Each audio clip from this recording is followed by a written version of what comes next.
안녕하세요. 최부엉봉입니다. 오늘은 2020년 3월 31일입니다. 오늘 오후 정부에서는 코로나19 상황이 아직 해결되지 않을 기미를 보이는 것을 근거로 하여서 온라인 계약이라는 사상 초유의 계약 방식을 발표했습니다. 6.25 전쟁 때도 총탄이 그리고 포탄이 빗발치는 와중에서도 천막을 치고 교육을 했던 우리 대한민국에서 정말 여러분들의 건강을 더더욱 우선시하는 결정을 했다고도 볼 수 있는데요. 여러 가지 이제 어려움과 힘든 부분이 있을 거로 예상은 되지만 이런 와중에서도 우리에게는 최첨단 시대 유튜브가 있으니까 여러분들의 수업 결손을 최대한 선생님과 함께 보완을 해 나갈 수 있을 거라 자신합니다. 여러분들도 공부는 공부대로 중요하겠지만 무엇보다도 건강을 최우선으로 생각하시면서 동아시아사 수업을 들어주셨으면 좋겠습니다. 오늘 7강입니다. 국제관계의 다원화라고 해서 대단원 2단원의 중단원 두 번째 단원이 되겠습니다. 먼저 제목 간단하게 얘기를 해보자면 여러분들 지금 고등학생들 국제관계란 말이 어렵지는 않잖아요. 그렇죠? 다원화가 조금은 낯선 학생들도 있을 겁니다. 다원화가 무슨 뜻이냐면 쉽게 말해서 복잡하고 다양하다라는 의미를 가지는 겁니다. 굳이 다 원화라고 적었냐? 요거는 이제 국어사전적으로 따지면 다는 많다, 원은 그 근원, 아주 오리지널, 그러니까 중심이 되는 게 많다. 즉 매우 다양한 것들이 다 존중받고 다양한 모습이 등장한다라는 것입니다. 그러니까 쉽게 우리가 흔히 쓰는 표현으로 복잡하다, 다양하다라고 보시면 되겠습니다. 동아시아사라는 처음 들어본 과목을 배우면서 이미 복잡했는데 더 복잡해진다니 하고 조금 걱정을 하실 수도 있고 겁을 먹을 수도 있는데 차근차근 영상을 따라서 그리고 여러분들 혼자서도 자습을 하면서 수업을 듣다 보면은 보다 좀 쉽게 이제 받아들여질 것입니다. 그래 너무 걱정부터 하지 마시고요.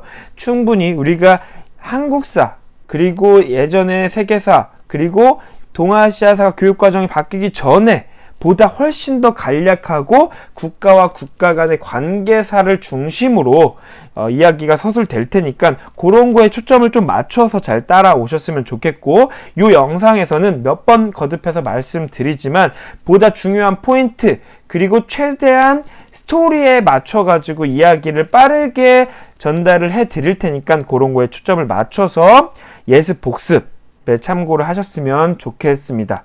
지난 시간에 배운 내용 간단하게 복습하고 오늘 내용을 이어서 나가보도록 할게요. 왜냐? 역사는 흐르잖아요. 그쵸? 역사는 흐릅니다. 지난 시간에 배운 내용과 연결이 어떻게 되고 어떤 상황이 앞으로 펼쳐질지를 차근차근 배워봅시다. 자, 지난 시간 배운 내용을 지도를 통해서 알아볼 텐데요. 자, 지금 중국을 중심으로 계속해서 선생님이 얘기를 하고 있는데 중국을 중심으로 동아시아사는 공부를 하는 게 효율적이라고 여러 번 말씀드렸습니다. 중국이 지금 중국 지역에 위촉, 오 세 나라가 있었다. 중국의 후한이 황건적의 난 이후에 흔들리고 결국엔 멸망하고 조조가 세운 위나라, 유비촉, 손권 오나라의 어떤 시대였죠? 자, 삼국시대가 진행이 된다. 여기서 가장 강력했던 나라가 어딥니까? 바로 위나라죠. 위나라. 이 위나라의 신하였던 사마염, 사마염. 사실은 위나라의 신하로서 제갈량, 그 총나라의 제갈량과 아주 이제 라이벌 관계였던 사마의의 자손입니다. 손자입니다. 그 사마염이 이제 위나라까지도 멸망시키고 어떤 나라를 세우죠? 자, 이제 기억을 하셨으면 좋겠는데요. 자, 진나라를 세운다라는 얘기했죠. 이 진나라가 다시 혼란스러웠던 삼국시대를 통일을 한다. 우리가 배웠던 진시황제의 진나라와는 다르다. 이런 상황 속에 있었는데 요 진나라가 이렇게 통일을 했을 때 즈음에 만리장성 북쪽에서 유목 생활을 하던 북방 유목민족들이 막 슬금슬금 만리장성 이남으로 남쪽으로 넘어오려고 시도를 했다라는 얘기를 했죠. 요 화살표 얘기하면서 인구 이동 얘기를 했었죠. 사실 조금 이 교과서에는 등장하지 않지만 좀 더 얘기를 하자면 진나라가 통일한 이후에 귀족들의 사치와 향락으로 인해서 국가가 매우 흔들리게 됩니다. 그러니까 모든 나라의 어떻게 보면 공통적인 흐름일 텐데요. 어떤 나라가 복잡한 시대를 통일하고 매우 강력한 모습을 보여주지만 결국에는 또 쇠퇴하는 흐름이 나온다라는 거 여러분들이 공통적인 흐름이라고 이해를 하시면 되겠습니다. 자, 요런 상황이 펼쳐진다. 요때 이 북방 유목민족들 중에 강했던 5개의 유목민족들이 있다고 했죠? 흉노, 선비, 갈, 저, 강. 요 유목민족들을 뭐라고 부른다고 했죠? 자, 한족들 밑에 있었던 농경민족 한족들이 저 5 유목민족들을 오랑캐라고 낮춰 부르면서 오호라고 불렀죠. 낮춰 부르고 무시했지만 싸움에서는 처참하게 지면서 자, 이 오호가 만리장성을 넘는 데 성공을 하고 이 진나라 지역에 즉 이 중원 지역의 여러 나라를 건국한다고 했습니다. 특히 16개의 나라가 유명했다고 해서 오호가 세운 16개 16국 시대다라고도 부른다고 했습니다. 그때 부랴부랴 수도를 옮기면서 남쪽으로 도망간 진나라는 남동쪽으로 이제 수도를 옮겼다고 해서 동진으로 불린다라는 얘기를 했습니다. 그렇죠? 즉 북쪽에는 5호 16국 시대, 남쪽에는 한족들의 동진이 건국된 상태다라는 얘기를 했습니다. 이러다가 시간이 흘러가면서 이 복잡했던 5호 16국을 북위라는 국가가 통일을 하고요. 북위는 상당히 중요합니다. 북위와 관련해서 지난 시간에 효문제, 한화정책 얘기를 했었죠. 북위 정말 중요해요. 5호 16국을 통일한 겁니다. 이 북방 유목민족들의 세상을 통일한 겁니다. 그 북위가 이제 통일을 하고 동이 서위로 나눠지고 북제, 북주로 이제 흘러간다. 그리고 남쪽의 동진이라는 국가도 정권이 바뀌면서 새로운 국가가 등장한다. 송제, 양진 순서대로 등장을 한다. 즉 아까 5호 16국 시대부터 해서 북쪽에는 북방 유목민족들의 국가, 정권이 계속해서 등장하고 남쪽에서는 한족 국가들이 정권이 계속해서 등장하고 이렇게 북쪽의 왕조가 이어지고 남쪽의 왕조가 이어진다고 해서 우리가 남북조 시대다라고 우리가 부른다고 했습니다. 이 시대를. 그렇죠. 기억나시죠? 남북조 시대라고 이 시대를 부르기도 하고요. 여러 문제집이나 다른 교과서 그리고 이제 그 모의고사 같은 데서 보면 이런 표현도 쓸 텐데요. 아까 위초고 삼국시대의 혼란스러움부터 방금의 남북조 시대까지를 자, 요 삼국시대에서는 위나라가 강해서 위나라의 이름을 따고요. 위 그리고 이 위나라의 신화에서 나온 국가 진의 이름을 따고요. 위진 그리고 남북조 시대다 해서 위진남북조 시대라고도 부른다는 거 여러분들이 참고를 해주시면 좋겠습니다. 요렇게 또 복잡한 시대가 흘러가다가 북주 출신의 양견이라는 사람이 다시 중국을 통일을 한다고 했습니다. 자, 지금 이 중국 얘기를 계속하면서 우리나라나 일본 얘기를 빼먹었는데 우리나라에서 계속 삼국시대입니다. 일본은 야마토 정권이 들어섰고요. 이 북주 출신의 양견이 세운 수나라가 중국을 다시 통일을 했다. 그러나 무리한 토목공사와 고구려 침공의 실패 등을 배경으로 해서 원인으로 수나라는 짧게 멸망을 하고 다시 등장한 이제 국가가 당나라다라는 얘기를 했습니다. 수나라와 당나라 다 노란색, 아까 동진과 같은 색깔로 그림을 그렸는데 이걸 좀 의아하게 생각하는 학생들이 충분히 있을 거예요. 아까 북주, 이 오랑캐들 유목민족들 국가에서 나왔던 양견이라면서요. 자, 요게 이제 아직도 조금은 이제 중국 역사학계에서도 반대 의견도 많은데 이 북주에서 신화로 있던 양견입니다. 아예 이 오랑캐라고 볼 수 없고 신화로 있던 농경민족 한족이라고 보기도 하고요. 아니면 한족의 성격과 유목민족의 성격을 둘 다 가지고 있다고 해서 아주 특수한 집단이라고 보기도 합니다. 어찌됐든 지금 현재 여러분들은 이런 통일국가 수나라 당나라가 어찌됐든 농경을 기반으로 만들어진 농경민족 국가라고 생각하는 게 가장 효율적일 겁니다. 알겠죠? 관련해서 이제 아직도 궁금증 해결 안 되면 댓글로 남겨주세요. 수나라, 당나라가 등장을 한다라는 얘기. 그 과정에서 이 당나라 북쪽 지역에 새로운 유목민족인 돌궐족이 자리를 잡고 확장을 해 나가고요. 고구려 백제 신라도 다양하게 이제 그 한강을 두고 삼국시대가 이제 흘러가고, 그리고 그 과정에서 일본으로 이제 여러 또 다른 인구의 이동이 있었죠? 도웨인이라고 하는 그런 과정에서 선진 문물을 받아들인 야마토 정권에서 초기의 불교 문화, 아스카 문화라는 게 탄생하고, 그런 것들을 이제 바탕으로 우리도 저 삼국시대 또는 중국의 당나라처럼 중앙 집권적인 국가로 나아가야 되겠다, 한 단계 업그레이드 되어야 되겠다라고 해서 여러 가지 이제 율령을 반포하고 중앙 집권적인 모습을 갖춰가는 다이카 개신이라는 사건이 일어난다라는 얘기까지 했습니다. 그렇죠? 그런 과정에서 그 이후에 우리 한국사 삼국시대는 신라가 당나라와 손을 잡고 통일을 하고요. 고구려 옛 땅에서는 발해가 이제 성립이 된다. 그리고 일본 야마토 정권은 수도를 당나라를 본따서, 견당사이기도 했었죠? 본따서 만든 헤이조 쿄쿄쿄로 옮기면서, 헤이조 쿄입니다. 나라시대, 그리고 헤이안 쿄로 한 번 더 옮기면서 헤이안 시대로 이어진다 라고 일본 얘기를 이렇게 마쳤습니다. 여기까지가 지난 시간에 배운 내용인데, 지난 시간에 배운 내용만 벌써 또 엄청 많이 얘기를 하게 됐는데 그만큼 중요하다는 얘기입니다. 자, 오늘 배울 내용 이제 하얀색 화면으로 만나보도록 할 겁니다.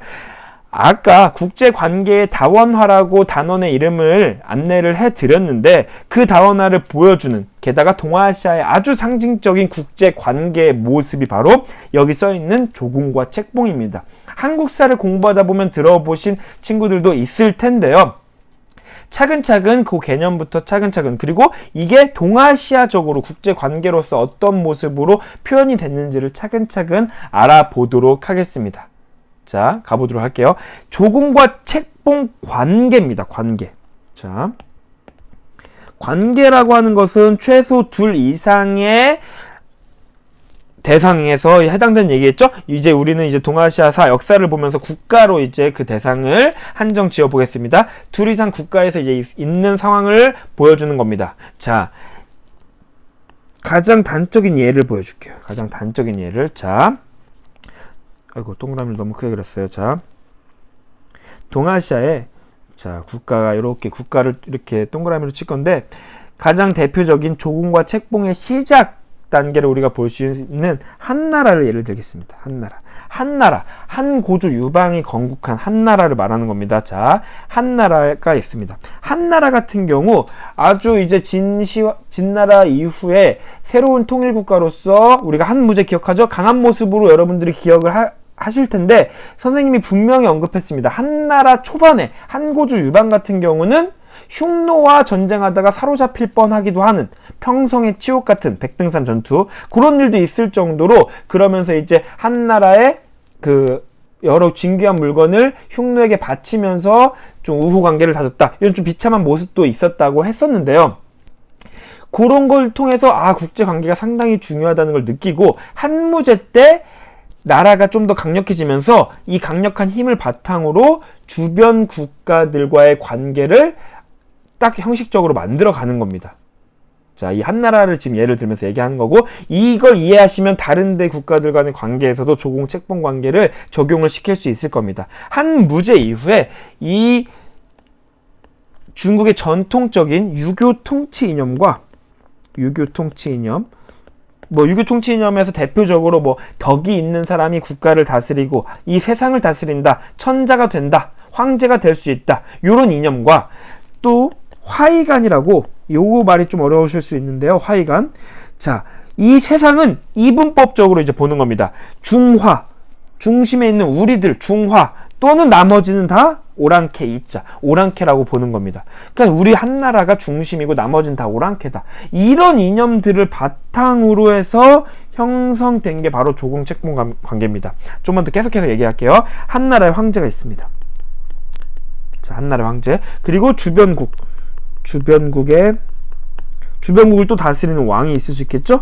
왕과 황제입니다. 황제가 훨씬 이제 높은 느낌, 여러분 충분히 아시겠죠? 중국의 왕을 황제라고 부르는 겁니다. 유교 통치 이념에 의해서, 화의관에 의해서 중국을 다스리는 사람은 황제, 천자가 되는 것입니다. 알겠죠? 요 관계가 있는데 이 국가와 이 국가 간의 관계를 어떤 식으로 이제 풀어나가느냐. 자, 주변국에서 이 한나라 황제, 강력한 한나라에게, 자, 여기서 계속 말하는 한나라 대신 앞으로 나오는 여러 나라들, 수나라, 당나라 뿐만 아니라 여러 나라들이 이제 등장할 수 있는 겁니다. 자, 여러 진귀한 물건들을 갖다 바칩니다. 요렇게 바로 조공이라고 부르는 것입니다.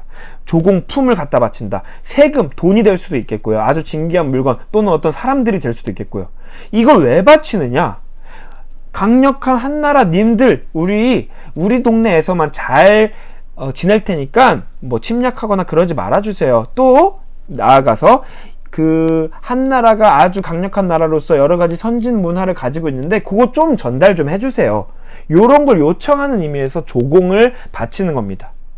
또 가장 강력한, 이제 가장 중요한 또 다른 이제 배경으로, 내가 한나라 황제에게 이러이러하게 물건을 갖다 바치고 국제 관계를 맺었다라고 하는 그런 당당함이 생기는 겁니다. 이 조공품을 받은 한나라, 중국의 국가, 중국에서는 고마워 하면서 답례를 해줍니다. 답례. 그 주변국에서 가지고 있지 않은 진귀한 물건을 준다거나, 또는 너를 그 지역을 다스리는 왕으로 임명하겠다, 인정하겠다라고 하는 뭐 도장을 준다거나, 이런 것들을 책봉이라고 합니다. 책봉.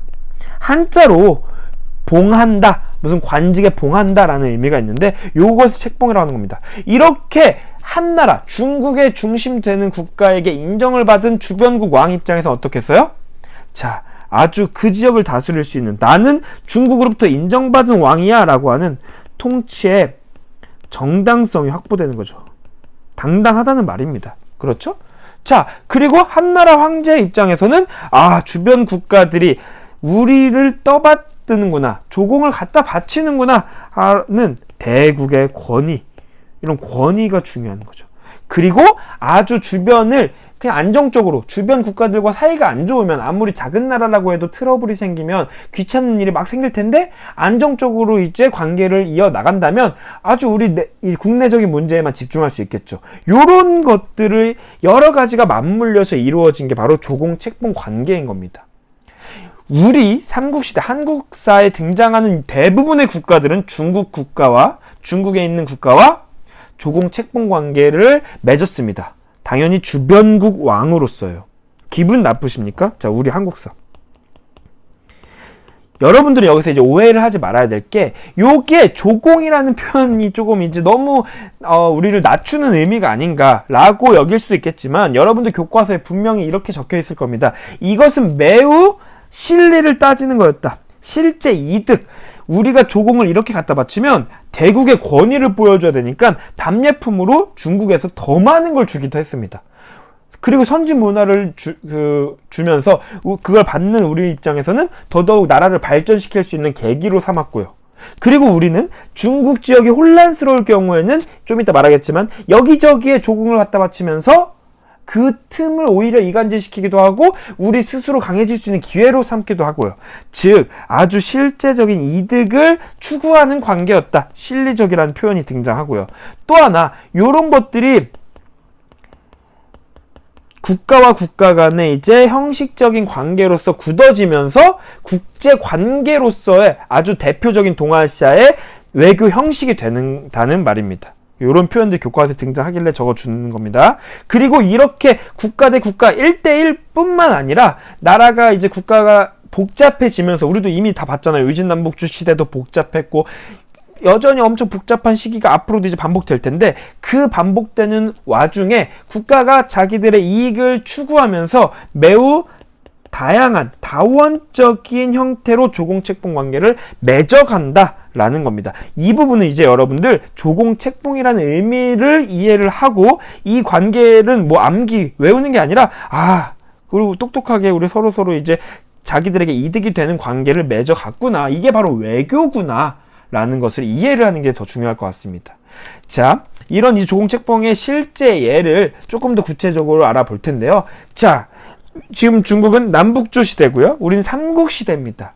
요 남북조 시대, 중국은 지금 하나의 아까 말했던 한나라 같은 통일 국가가 아니잖아요. 이런 복잡한 시대에 자 고구려 같은 경우 북조와도 조공책봉 관계를 맺고 남조와도 조공책봉 관계를 맺으면서 요 중간에서 북조 입장에서 야 고구려 우리랑 조공책봉 관계 맺고 남조는 멀리해 이런 식으로 남조 입장에서는 고구려 우리랑 조공책봉 관계 맺어 그러면 우리랑 친하게 지내는 거잖아요. 남조랑 고구려랑. 그때 그럼 북조 입장에서는 고구려가 남조의 뭐 명령을 받거나 남조의 요청으로 북조 쪽을 공격할 수도 있는 두려움에 떨 수도 있을 거 아니에요. 그래서 서로 북조와 남조 다들 그들의 이득을 위해서 한국사 이 고구려에 잘 보이는 오히려 좀 거꾸로 되는 고구려 입장에서 아주 어깨를 으쓱할 수 있는 관계로 이제 나아갈 수 있는 것입니다. 고구려뿐만이 아닙니다. 백제, 신라 같은 경우도 남조, 북조와 골고루 이제 친했고요.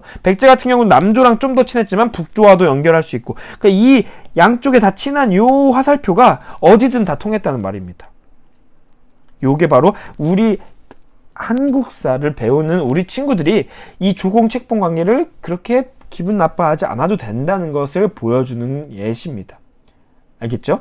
자, 이렇게 이제 중국과 우리 한국사는 조공책봉 관계를 이렇게 복잡하고 다원적으로 체결을 해 나갔는데 이 중국이 이제 당나라, 수나라로 통일되고 당나라로 이렇게 나아가는 요 와중에는 조공책봉 관계가 성립이 안 되면서 주변에 존재하는 국가들이 등장하기도 합니다. 아주 특수한 경우인데요. 자, 당나라가 이렇게 통일을 했는데 그 당시에 당나라 위쪽에 있었던 돌궐이나 위구르 같은 돌궐족이 이제 조금 세력이 약해지고 다시 이제 이름이 조금 그 돌궐족 세력이 다시 이제 커진 때 이름이 이제 위구르로 탄생합니다. 요런 민족들이 있었고요, 북쪽에. 또는 이 티베트 지역의 토번이라는 이제 부족들 도 있었는데 이들도 각각의 이제 국가의 모습을 띄었는데 당나라 입장에서 이 유목민족들과 이 북방의 유목민족 또는 토번 얘네들과 조공책봉 관계를 맺어서 이제 주변을 좀 안정시키고 그러려고 했는데 게다가 이제 주변 지역에 절도사를 파견하기도 하고요.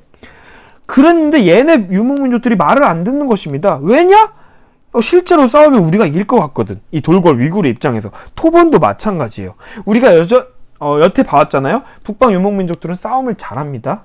그렇죠. 자, 그래서 이 유목민족들과는 조공책봉 관계가 아니라 당나라가 겉으로 보기엔 우리 대국이야 라고 이제 말은 하지만 실제로는 아주 경제적으로 오히려 여러 가지를 돌궐에 갖다 주고 위구르에 갖다 주고 토번에 갖다 주고 대표적으로 사람도 갖다 주는데 당나라의 미인들을 뭐 화번공주라는 이름으로 갖다 주기도 하는 오히려 좀 실제로는 조금 더 이게 자존심 상할 수 있는 부분인데요. 실제로는 자존심 상하고 겉으로만 우리가 상황을 이 주변을 안정시키기 위해서 이렇게 한 거야 라고 하는 아주 좀 약간 부끄러운 이런 관계까지도 그냥 단순 경제적인 이런 교류만으로 이제 맺어진 관계도 존재하고요.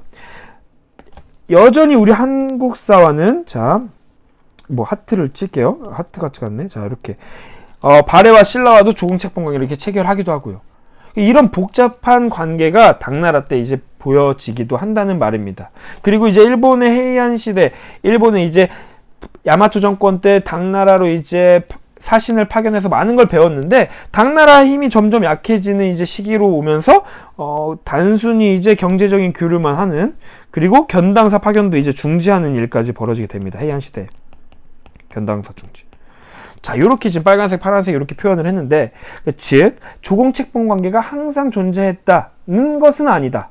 그리고 상황에 맞게 국가에 맞춰서 조공책봉 관계가 아니라 단순한 경제적 교류 상황들만 존재하기도 했다라는 겁니다.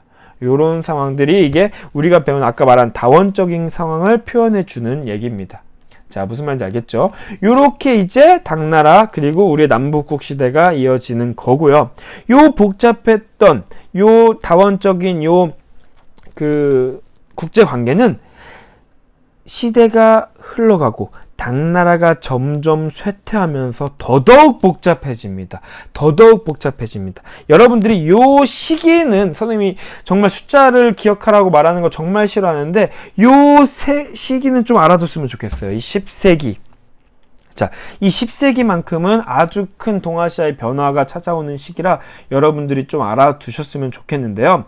자, 10세기 때 당나라가 결국에는 멸망을 하고 매우 또 복잡한 시대로 찾아오게 됩니다. 10세기 같은 경우는 참고로 자, 우리 연표는 이제 이 단원이 다 끝나고 특강 때 이제 연표를 중심으로 한 번 더 언급을 할 겁니다. 복잡해도 한번 잘 참아봅시다. 당나라가 멸망한 이후에 이 중원 지역, 중국 지역은 다시 복잡해집니다. 특히 자, 요 황허강 근처에서 5개의 국가가 차례차례 등장하는 5대. 자, 뭐 구체적으로 따지면 뭐 자, 듣기만 하세요. 후량, 후당, 후진, 후한, 후주 이런 국가들이 막 등장하고요. 그리고 그 황허 주변에서는 10개의 또 다른 국가들이 존재했던 5대 10국 시대라고 불리는 매우 복잡한 시대로 당나라 이후에 나아가고요. 오케이. 자, 그러고 이 당나라 주변에서 아까 돌궐 얘기를 했는데 또 다른 유목민족들이 점점 더 세력을 확장해 갑니다. 특히 이쪽 서쪽 지역엔 서하라는 국가. 그리고 저 밑에 베트남 지역엔 대월, 대리 이런 국가들도 존재하고요. 또 저쪽 랴오호강 근처에서는 거란이라는 뭔가 들어본 것 같죠? 부족이 세력을 확장해 가고요. 이런 상황이 펼쳐지게 됩니다. 이런 복잡한 시기가 바로 10세기로 접어들면서 등장을 하게 되는 겁니다. 역사는 계속 반복됩니다. 이 복잡한 시기를 또 누군가 통일을 하는 시대로 찾아올 수 있겠죠? 자, 그 얘기를 조금 해보도록 하겠습니다. 아까 말했던 5대 5개의 나라가 차례차례 등장할 때 그 마지막 국가였던 후주라는 지역의 절도사였던, 지역을 다스리던 장군이었던 조광윤이라는 사람이 이 후주를 무너뜨리고 그리고 10국들을 모두 통일하면서 새로운 통일 국가가 등장하게 되는 것입니다. 그 국가의 이름이 바로 송입니다. 송나라입니다. 여러분들이 한국사에서 들어본 송나라가 바로 이 송나라입니다. 5대 10국을 통일한 송나라가 되겠습니다. 그 시기에 10세기에 송나라가 등장해 있을 때 한반도는 918년 왕건이 후삼국을 통일하고 고려가 등장하고요. 그리고 발해가 이제 곧 멸망하겠지만 발해가 존재했던 시기가 이렇게 펼쳐지는 것입니다. 자, 좀 다음 페이지로 넘어가서 다시 한번 얘기를 좀 다시 해볼게요. 자, 지금 중원 지역은 송나라가 통일을 했고요. 그리고 한반도엔 고려가 있고 일본은 헤이안 시대가 이렇게 존재합니다. 발해도 있고요. 그때 랴오호강 근처에서 등장한 이 거란족이 부족을 통일하고 세력을 확장하면서 송나라를 압박합니다. 한반도도 압박합니다. 실제로 발해까지도 멸망을 시킵니다. 거란족이. 이렇게 엄청, 이제 글자도 엄청 크게 썼잖아요. 엄청 이제 큰 모습을 보여주는데, 요렇게 이제 거란을 포함해서 여러 북방 유목민족 오늘 세 나라를 조금 더 자세히 배워볼 텐데, 뒤에 중요한 내용을 좀 얘기를 하면서, 왔다 갔다 하면서 얘기를 해볼게요. 자, 거란. 방금 이제 부족들을 통합했다고 했는데, 그때 등장하는 이제 거란족의 리더, 바로 야유라복이라는 부족장이 등장하면서 거란을 통일을 하고요. 부족들을. 그리고 국가로서 우리는 그냥 부족이 아니라 하나, 중국처럼 한 글자짜리 이름을 가진 국가다 라고 하면서 요나라라고 나라 이름까지도 정하고요. 그리고 지도로 다시 와볼게요. 아까 송나라 지역으로 이제 송나라 지역으로도 세력을 확장해볼까 이제 넘본다고 했는데 그 과정에서 실제로 송나라와 전쟁을 치르고 만리장성 남쪽 지역까지도 완전히 자신들 땅으로 차지하게 되는 것입니다.